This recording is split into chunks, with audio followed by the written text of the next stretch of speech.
لاعب مغربي يقترب بقوه من الانتقال للنادي الاهلي علشان يكون بديلا لعلي معلول ظهير ايسر النادي الاهلي. قصه علي معلول كلكم عارفينها واللي مش عارفها، قصه علي معلول بتختلف دلوقتي على موضوع الراتب بتاعه فقط لا غير. النادي الاهلي عايز يخفض الراتب بتاعه واللاعب رافض تماما فكره انه يخفض الراتب بتاعه. طيب النادي الاهلي عايز يديله الراتب بتاعه بالجنيه المصري وهو رافض تماما ان هو ياخده بالجنيه المصري وعايزه بالدولار. طيب النادي الاهلي دلوقتي هيروح يغير الدولار من البنك بس ب 50 جنيه او ب 48 جنيه او ب 49 جنيه ومش عارفين هيوصل لقد ايه، والنادي الاهلي عامل حسابه في نقطه زي كده، وللاسف الشديد علي معلول رافض تماما وعايز يكمل بنفس المبلغ ده وكمان يمد لمده سنتين، بخلاف ده ان هو عنده 34 سنه وكسور يعني داخل على 35 سنه. دي قصه علي معلول والاختلاف اللي بينه وبين النادي الاهلي، واي حد يقول لك حاجه غير كده قول له ما تعرفش اي حاجه. علي معلول يقترب من الرحيل ولا لا؟ خدها من اخوك، يقترب وبقوه من الرحيل عن النادي الاهلي. عارف ان جمهور النادي الاهلي كله بلا استثناء هيزعل لان ده راجل ليه تاريخ كبير جدا وراجل على وضعه في النادي الاهلي، ولكن دي الحقيقه في الموضوع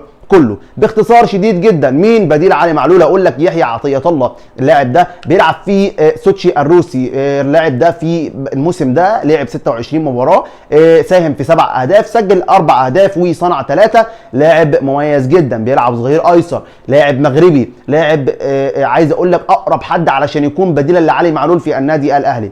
في لعيبه كتير جدا مرشحه بقوه من احد وكلاء اللاعبين، ايوه في لعيبه كتير جدا. النادي الاهلي يردوا على يحيى عطيه الله، لسه ما ردش اصلا، ولكن وكلاء اللاعبين رشحوا لي النادي الاهلي علشان يكون هو بديل لعلي معلول. دي القصه باختصار، علشان ما تقولش انت بتقول اي كلام وما تقولش كمان ان انا بقول لك اي حاجه وخلاص وعايز اعمل ضجه بالكيسبوك. لا سيبك من الكلام ده كله خالص، ولكن كل اللي قلته لك ده هو من مصادر موثوقه. في الفتره الاخيره ظهرت ناس كتير جدا بتتكلم عن حته ان احمد عبد القادر وقع لنادي الزمالك، يعني هم بيتكلموا على ان احمد عبد القادر بالفعل وقع لنادي الزمالك. طب الكلام ده حقيقي ولا مش حقيقي؟ هجاوبك على الكلام ده كله. واما بقى الحته الثانيه فهكلمك عن صفقه الزمالك الجديده اللي هتكون بنسبه 90% صفقه تبادليه ما بين نادي الزمالك وما بين نادي بيراميدز. خد الموضوع باختصار في موضوع احمد عبد القادر علشان ما اطولش عليكم. احمد عبد القادر باختصار كده يا جماعه، واحد يعني المسؤولين في نادي الزمالك والمسؤولين بحته التعاقدات مع اللعيبه كلم احمد عبد القادر في التليفون.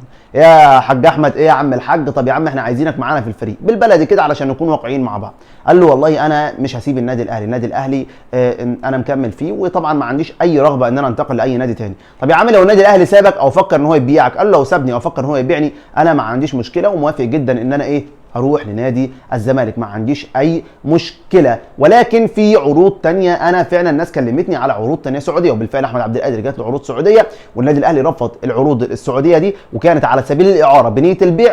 رفض ليه؟ رفض علشان المقابل المادي هو شايفه انه قليل جدا وبالتالي هو مش هينفع ان هو ينتقل للسعوديه. النادي الاهلي رفض تماما، عايز لا يقل عن 3 مليون دولار. النادي الاهلي طالب الاعاره مليون دولار وطالب 2 مليون كمان لو هيبيعوا يبقى هياخد 2 مليون جنيه كمان. طيب بالنسبه لنادي الزمالك، احمد عبد القادر مش هيروح نادي الزمالك. احمد عبد القادر ما وقعش نادي الزمالك اصلا علشان الناس تبقى فاهمه الصوره ماشيه ازاي بالظبط. اما بقى عن صفقه نادي الزمالك وهي اللي هتكون صفقه تبادليه، وعايز اقول لك كمان ان اللاعب عنده الرغبه ومتحمس جدا للانتقال وهو مصطفى فتحي. مصطفى فتحي لاعب نادي بيراميدز الحالي وانتقاله لنادي الزمالك، عايز اقول لك ان فعلا يقترب بقوه من الانتقال الى نادي الزمالك. اللاعب عنده الرغبه واللاعب اتكلم حتى مع مسؤولي نادي الزمالك وقال لهم انا ليا دخلاتي بالبلدي كده مع نادي بيراميدز وهعرف اخلص الموضوع مع نادي بيراميدز، وطبعا رغبتي ان انا انتقل لنادي الزمالك. دي القصه باختصار. طيب مين اللي هيروح من نادي الزمالك في الصفقه التبادليه؟